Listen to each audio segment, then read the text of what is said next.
Cancer, kamusta? Ito po si Divine Tarot 888 for your March kapalaran. Tingnan natin ang energies connected sa'yo sa love life mo. Kamusta kayo mga Cancer? Comment present para alam kong nanonood kayo. General reading po ito, kaya hindi po sa lahat magre-resonate. Pero pag sa inyo pa nag-resonate, i-comment nyo para alam ko. Okay. Actually, nakita ko na yung mga cards bago nag-start yung recording. Kaya ito, isi-share ko na sa inyo at sobrang nabigla ako, guys. Okay? First card is toxicity. Toxic relationships can drain your energy and self-worth. Be aware. Okay, nagkaroon ng attraction sa inyo. Pero mabigat yung pinagdaanan mo dito. Nasaktan ka. Okay? Next card is attraction. You are attracting the right person at the right time into your life. I feel like biglaan yung mga pangyayari. Nagustuhan mo siya, nagustuhan ka din niya, at nagdesisyon kayo agad-agad. Hindi mo pa ganun kakilala itong taong to. Physically attracted kayo sa isa't isa at mukhang nag-workout naman. Charisma, love flows to you. You radiate charisma and charm. So physically, you are attractive. Romance, romantic surprises are on the horizon. Be open to them. So ito na nga yun, nagkaroon ng intimate na connection between you and this person. Maganda sana sa totoo lang. Maganda naman yung flow ng mga cards dito. Pero may something lang talaga dito na parang biglaan yung mga pangyayari. And then heartbreak is a part of the human experience. It will pass. So, andun yung feeling na binigay mo na sa kanya yung pagmamahal mo. Lahat binigay mo na sa kanya, pero nasaktan ka pa rin. Masyado mabilis yung mga pangyayari. Yan yung naririnig ko, guys. Pero also, itong connection na to, like I said, parang smooth Sobrang magaan yung pakiramdam mo, kaya nagkaroon ng, ayan, ito nga, romance. Destiny, the reunion with your twin flame is a destined event. Wish, someone you wish for is coming into your life. So, soulmate mo siya or twin flame mo siya. Ginusto mo itong taong to. Ginusto mo na magkaroon ng relationship sa kanya. Pero at the same time, masakit din para sa'yo to. Posible kasing walang commitment or alam mo na may iba siya kasi mukhang merong balakid dito, guys. Kung bakit na broken yung heart mo, Cancer. Pero definitely, na-enjoy mo tong connection na to with this person. Kaya ang tanong, magtatagal ba to or tapos na ba? Kasi yun yung nafe-feel ko dito Parang maganda nga yung connection pero magtatagal ba yan? Or baka panandalian lang yan? Kuha tayo ng mga energies connected sa sitwasyon na to. Children, your love life is being affected by children. May anak siya. Okay, pwedeng natuklasan mo na may anak pala itong taong to. Flirt, extend your light-hearted energy to others. Trust, this situation is calling for you to have faith. Very soon, clearly decide what you want so that it comes to you now. May ka-deal din siya na ibang tao. Yung problema kasi sa person na ka-deal mo, hindi niya alam kung saang direksyon siya patungo. Kung sa'yo ba or kung dito sa other person. Pwede kasi may anak sila ng other person. Pero hindi naman siya nag-commit dun Kasi dito yung card na very soon. So, walang decision. Keep an open mind. Your soulmate may differ from your usual type and expectations. Mukhang nag-e-explore pa tong person na to. May mga iba-iba pa siyang mga kinakausap. One more. Heart-to-heart conversations. Honestly discuss your feelings with each other. So, yun yung kailangan mangyari dito. Pero, I feel like hindi naman dapat pinipilit na mag-usap kayo kasi kung ikaw yung pipiliin niya, then kusa na mangyayari itong connection ninyo. Kasi ngayon merong toxicity So, ibig sabihin, wag mo munang ipilit yan. Okay? Kung talagang toxic or kung talagang merong hadlang, Then, mas mabuti pa siguro na hayaan mo na lang, huwag mo nang ipilit, 'di ba? Okay. Pero tingnan natin, guys. Gusto kong tingnan from the tarot. So, alisin ko muna tong mga cards. Ayan. So, dito natin malalaman ano ba talagang intensyon or mga energies behind sa connection na ito. Nga pala, pa-like po ng video kung hindi nyo pa na-like ngayon. Subscribe and hit the notification bell. Gusto ko din mag-thank you sa mga Cancer subscribers kasi ngayon, nasa 155,000 subscribers po tayo. Thank you so much sa inyo, guys. Thank you sa support. Love na love ko kayo. Okay. So, water sign din kasi ako. Pero Scorpio naman ako. Okay, so intention niya, the High Priestess.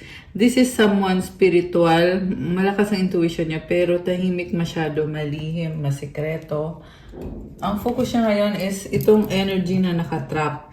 Nasa isang sitwasyon siya na hindi siya makaalis, nakatali yung mga kamay niya. So may fear din tong person na to eh. There's so much in their head. Overthinker or someone na nagsistress. Okay. Also, sugatan din siya eh. Nagkaroon na siya ng trauma. So, yung trauma niya, yan yung dahilan kung bakit siya nakatrap. What crosses this person is the wheel of fortune. Alam mo, sayang. Kasi, uusad naman sana itong connection na to kung gagawa ng paraan. Okay? Pero tingnan muna natin yung ibang cards. We have the Three of Cups, the Four of Swords, the Four of Wands, and the Eight of Pentacles. I see someone na nagkaroon ng stable na relationship in the past, pero ngayon, hindi okay itong connection na to. So, pwede na nagkaroon kayo ng marriage or relationship na ngayon maraming mga problems or maraming humahadlang. Mukhang broken-hearted ka or tinatry mo mag-heal ngayon. So,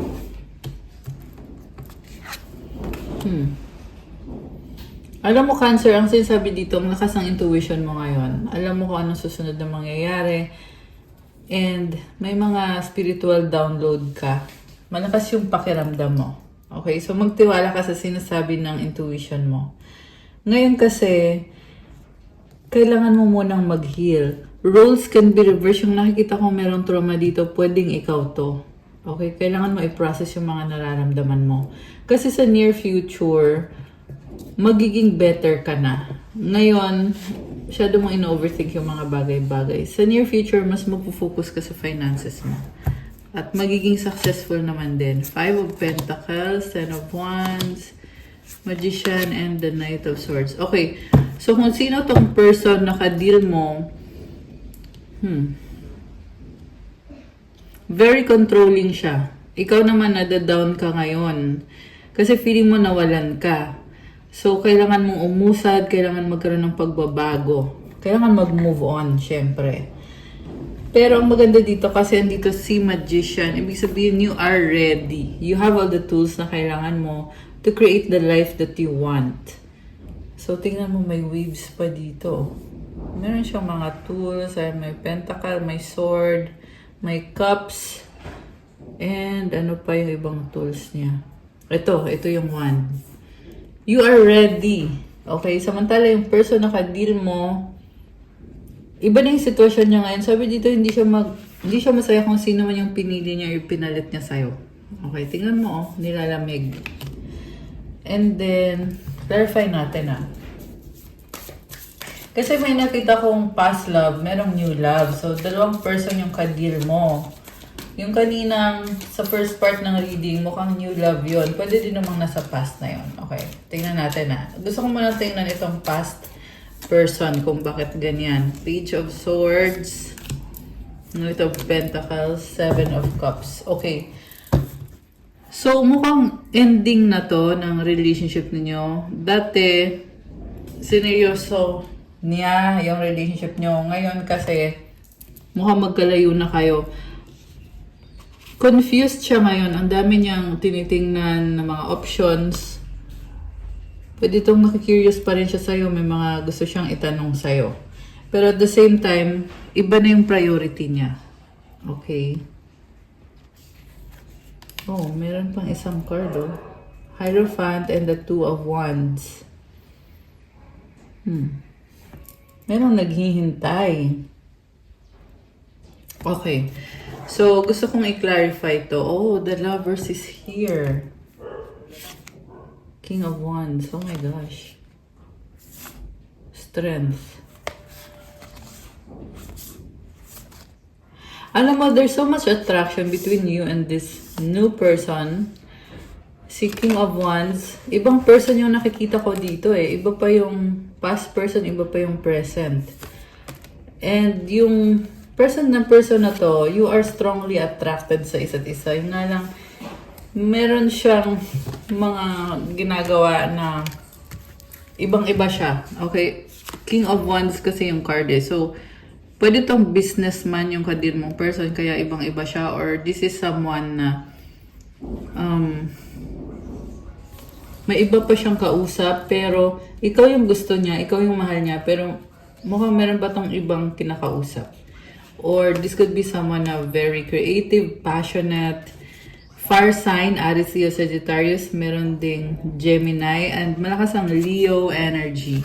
Sobra siyang confident sa sarili niya. Actually, yung iba sa inyo guys, foreigner to, yung bagong person. Comment kayo dyan ha kung sino tong resonate dito.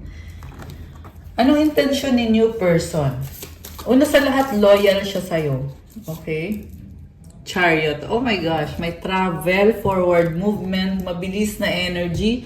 Meron tong aalisan na sitwasyon para makita ka, makasama ka, masilayan ka. Wow! Oh, okay. Sabi ko na eh, meron talagang something dito. Hindi siya ganun ka-open sa'yo. Siguro, hindi pa kayo ganun ka-close. Hindi pa na-establish yung trust. Pero definitely, gusto ka nitong person na to. 9 of Cups, merong celebration, inuman. 4 of Cups. Okay. Alam mo, ba't ganun? Natawa ako bigla. Kasi tingnan mo, may ino-offer na inumin, tapos ayaw niya. Di ba? Parang ayaw ka niyan. Parang ganun.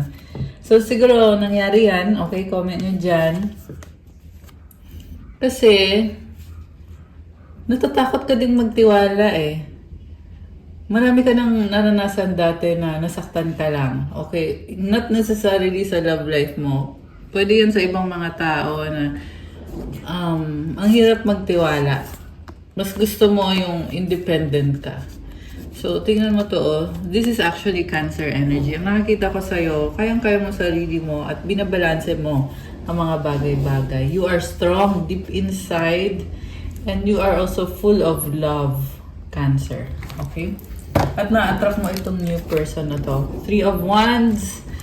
Alam mo, hindi ka rin mapakali eh. Iniisip mo tong taong to. At the same time, may mga ibang tao din na naiisip mo. Okay. Anong outcome dito sa inyo ni bagong person? Knight of Cups. Love, partnership, 3 of Pentacles, King of Pentacles, and the Emperor. Ay si someone na mayaman, mapera siya. Andito si Aries energy, Earth sign, Capricorn, Taurus, Virgo. So, itong bagong person na to, very supportive, very financially stable siya. Pero yung nga may pagka-mysterious siya, hindi mo alam kung magtatagal ba itong connection na ito or kung, alam mo yun, parang mabilisan lang or panandalian lang, di ba? Okay. What about the other person? Tingnan natin.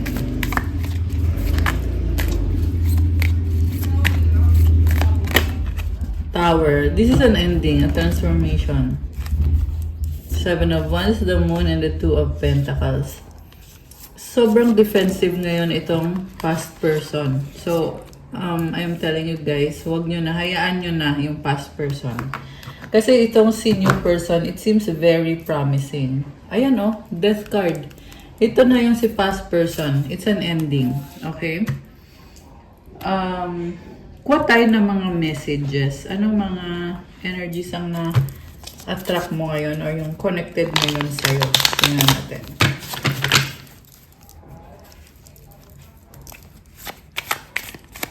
363 on the screen. Oh my gosh.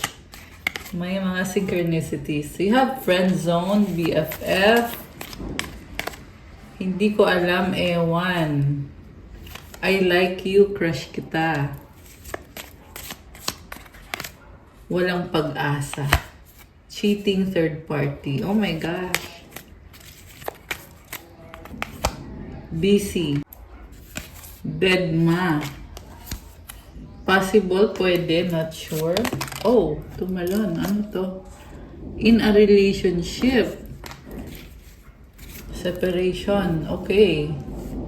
Yes, yes, yes. Oh, nalaglag. Lumabas ulit yung yes, yes, yes. Ano pa?